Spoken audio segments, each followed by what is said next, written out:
Okay, good.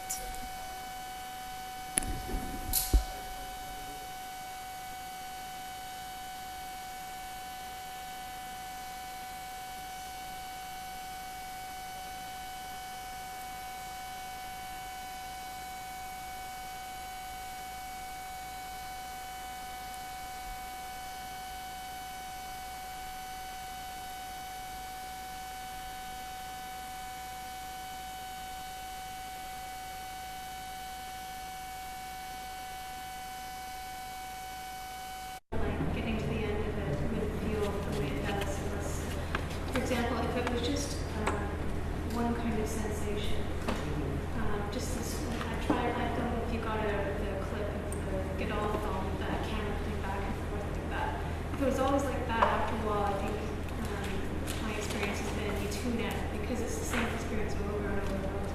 But the point that it's this kind of push and pull, and then it gives up and you think, okay, it's done, and then it comes back, and then you just go over this whole process continually, and then it's over. That in itself is the experience which it culminates. And by the end of it, it wouldn't be what it is if you had to endure it, all of those. Yeah, because wavelength has that blessing, and it gradually gets louder. I've seen people leave in the classes that I've had. People feel sick, so they have to leave the classroom. Those flare-ups, those flare-ups, the overlaps are almost moments where you get a kind of a different experience. There's something significant about those moments before the photograph and on the wall. Just the emotional attachment to it. It's really interesting. I can show you all photos. Or seeing it over and over and over again, but the idea of pulling back, and you're always pulling back. When I screened it in London, people said that just the idea of always pulling back, personality or talking was destabilizing.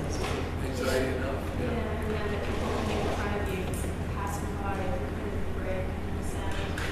For me, the alternations with sound, like it was kind of staticky and clear sound. Like I was trying to get this sort of idea of that break into reality and out of quality. You can't really do it. It's so important too to watch the video, because a lot of the times people, if it was at a gallery, it'll be, what's the average viewership, like 10 seconds or something. It's so important to stick with it, for that experience. I was really lucky that I screened in a big festival. That's They good programmed awareness. it in a program called Invisible Cities, and we staged people for an article about it. It was just a lot of longer time, kind of, you don't need to replace them. People were quite, there was half the audience saying, this isn't done.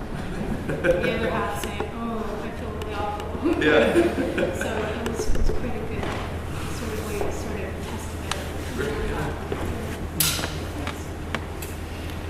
Any question from the audience? I have a question with Raluca. I'd like to understand a little bit your project. First of all, you're from social work? Yes. And how you see you're not from film, and so you're trying to complexify the role of documentary and playing with this idea of reality and fiction, not non-fiction. Could you elaborate a little bit how you're using your knowledge, your background in social work, and how you're trying to make this film?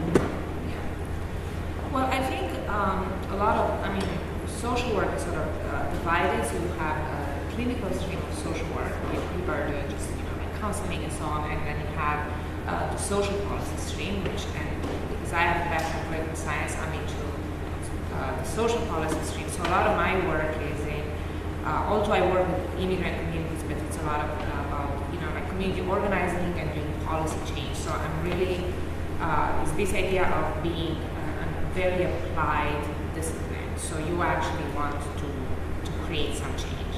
And I'm looking at film particularly as methodology. So how can you, because I just seen, you write a paper, you publish in a journal article, in an academic journal, it ends up being read by other academics, and then the knowledge doesn't get out. So whatever you contest, whatever you want to change, doesn't actually get out. Nothing's going to change. It only contributes to this discussion among amongst people. So the idea is, I just think that, you know, arts and aesthetics as a methodology of film, I just think they're just very, very powerful tools to create this change. And I think you can just really reach out a lot. I mean, I don't know if this is the right perspective because, you know, in a way, like I don't really know, but I'm just sort of like experimenting with these things. I've just seen that it's just so much more powerful, and I think you can really use it. But why to use this kind of dichotomy between fiction and non-fiction, and using those kind of images? Well, the idea for me, like, I just really don't understand, and it sort of started. I think when the Occupy movement was in Toronto, how people were so not necessarily against it, but just, you know, normal people, even like my friends, were just like, why are you going there? It's just so stupid. Those people are losers. Why, like, nothing's gonna change. Why did not go get a job? Like, you know, so this idea, and I was thinking that, okay, so first of all, you know, it's not like only the like unemployed were there, and even if they were so, like, obviously it's problematic, so why you talk about people like that, but the idea is why in a way Occupy Toronto is viewed as utopic, right?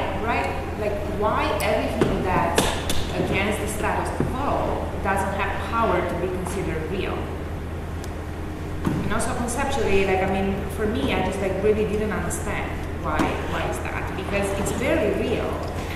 I mean, these protests are so real, like what happened in Turkey and everything, so like why they're not. So the idea is like they are represented in a different way. They are represented as non-real. So in order to change this discourse, I think you have to change the representation. I don't know if that makes sense. Hopefully.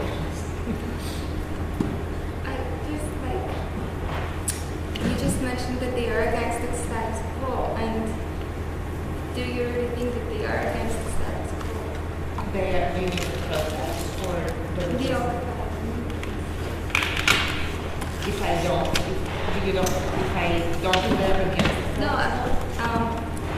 like the what sparks the reaction is that they are like they receive resistance as being against the status quo. So I don't know. I'm just asking, are they against the status quo? Is the resistance stemming because they are against the status quo, or because they are establishing a new kind of status quo? Well, I don't know. Like, I think I don't know if they can establish a new type of status quo. The status quo has to be legitimized, and I don't think what they're doing is legitimized yet.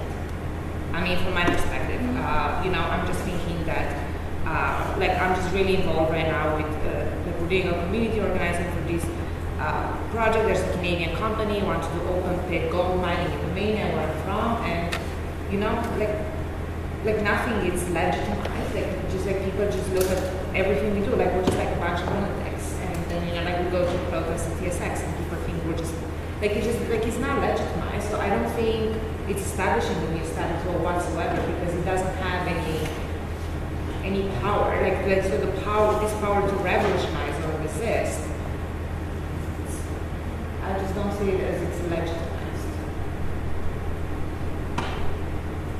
So isn't that the nature of the beast, though? That if you are going against the status quo, you're still not legitimized. If you then destroy the status quo, establish one, I mean, that legitimacy, unless you're talking in terms of legitimizing by a certain group. But obviously, the status quo is not ready to hand out legitimacy for people, right? That contested. Yeah, it would be. No, but it's those like, are the territory. But in that side, like it is, because some change sort of does happen, right? So then you have like, so let's say like you have the game, and you know they're like the status quo, which is like the rules of the game. So like this is legitimizing the rules of the game, but then like at some point, some people will resist those rules of the game, and then the rules of the games are going to change. But the idea is like you have like the discourse that you create, you have to. Like those who change the rules of the game have to really legitimize in their ways to change those rules of the game. So I don't know. That's kind of what your talk mentioned a little bit of data. It's really into the noise which disrupted. They didn't want to be part of the status quo. They just wanted to be anti-status quo, and that's in a way how they got murdered. I mean, that's how they made the fact.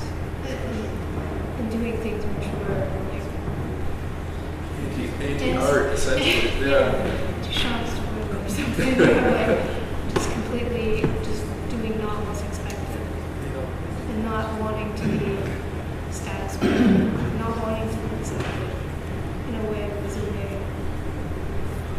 turning path in terms of the art movements, art movements. We have another person. Yeah, I mean, I was thinking about something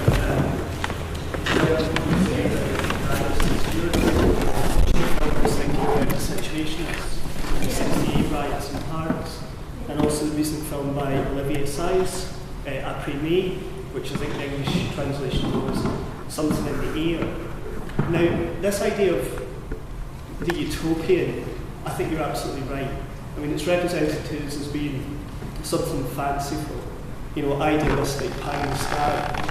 But if you contrast it with the situationist idea that fiction, you know, is a sort of ontological method, you know, the idea to insist, as the situation is said, on taking your dreams for realities, I wonder how that can still function culturally today in such a mediated, sort of global environment.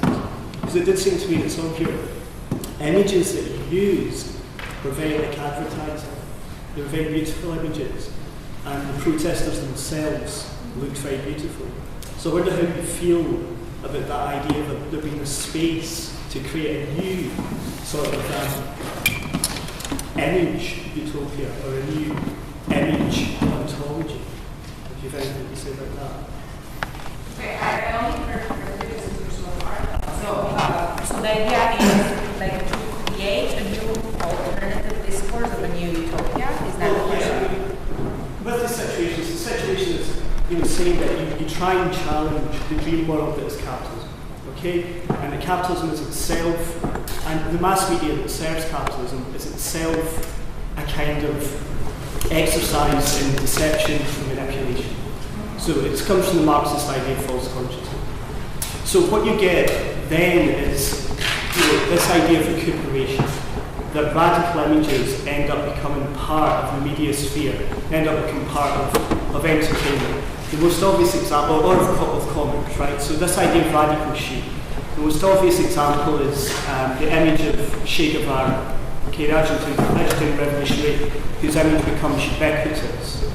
Or even if you look at it in terms of popular culture, punk rock images, the Ramones, or, you know, Kurt Cobain being used by Converse trainers to advertise their shoes after he dies, Ian Curtis Joy Division, this sort of thing.